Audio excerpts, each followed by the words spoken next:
Hinterland Education Development, Technical and Vocational Training, Literacy Enhancement. Education is on the move. On Education Spotlight, we look at developments within the education sector and how Guyanese can take advantage of the opportunities available. Hello and welcome to another edition of Education Spotlight. This week we're going to be talking about the National School Feeding Program. With me today is the coordinator of the breakfast program, Mr. Mahindra Pagwal, who is going to be giving us an oversight of the national program as well as an insight into his program, which was recently launched, the breakfast feeding program. Hi Mahindra, thank you for joining us on Education Spotlight. Thank you very much, Anar, for having me here on your program. So the breakfast, which is under the school feeding program, has started by then President Bar Jagdeo. And he started the school feeding program with the whole aim of ensuring that students within Guyana, and especially in the rural communities, receive a sound meal. And with that started the hot meal program under the World Bank project. And we also saw the introduction of the juice and biscuit program, which is very popular across the coastlands of Guyana. And very recently, we've launched the breakfast program to cater for the missing gap, especially in the morning hours, because of course, the need is there for it. Because what you find with the hot meal program is that it's usually served at lunch, and the juice and biscuit program is also served after break. So the breakfast program now caters for mostly the vulnerable communities and students who might not be having a sufficient balanced meal at home in the morning hours, because several reasons. Parents might be working, they might not have sufficient financial resources. So the breakfast aims to fill that gap at the end of the day. Okay, so tell us, I know we recently launched the breakfast program, so tell us about the rollout. Is every single grade receiving this, or is it one particular grade that's receiving it at this moment? Right, so prior to the breakfast program being introduced just recently, the breakfast program was introduced in 2017 under the former administration, and it catered for grade 1s and grade 2 and the nursery classes.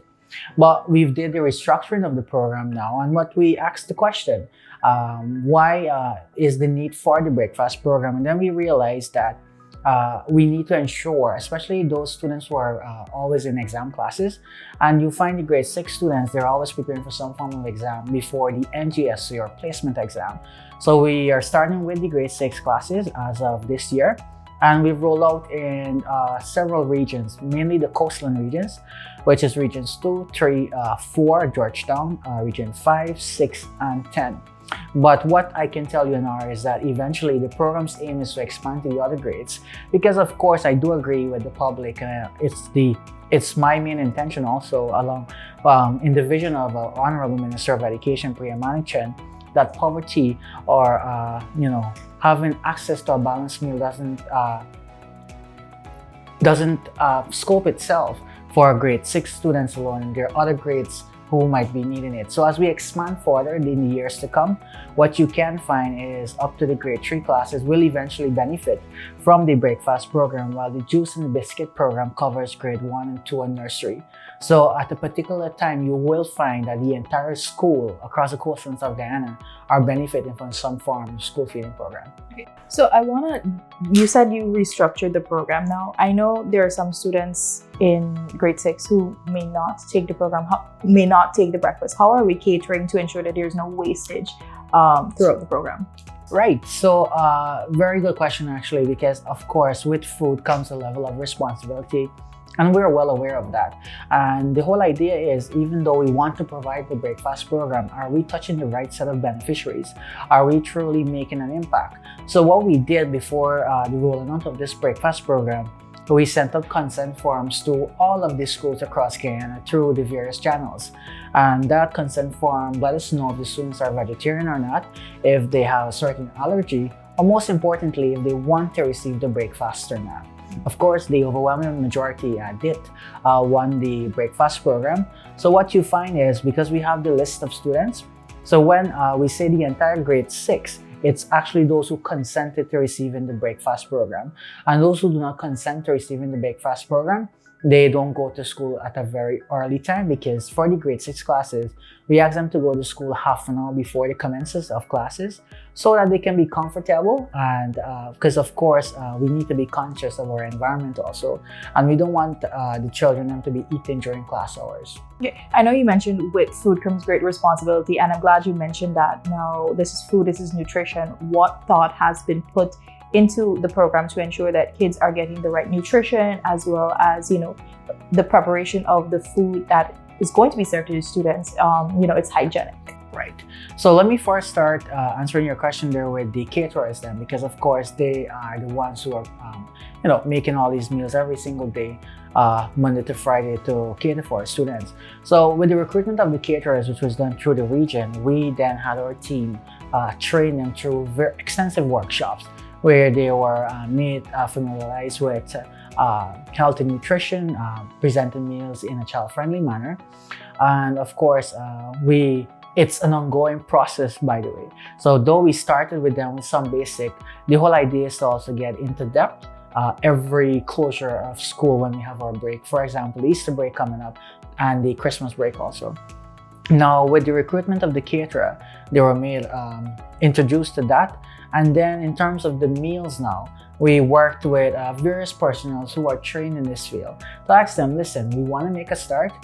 We have this budget here, and we want to work within the budget, and we want to introduce the breakfast program.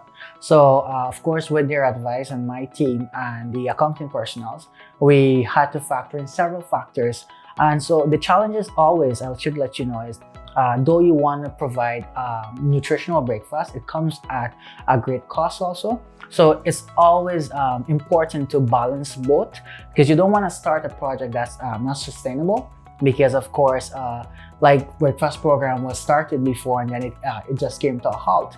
And so we don't want that to reoccur ever again, because once this program is started, you're going to expect the children to always look forward for it.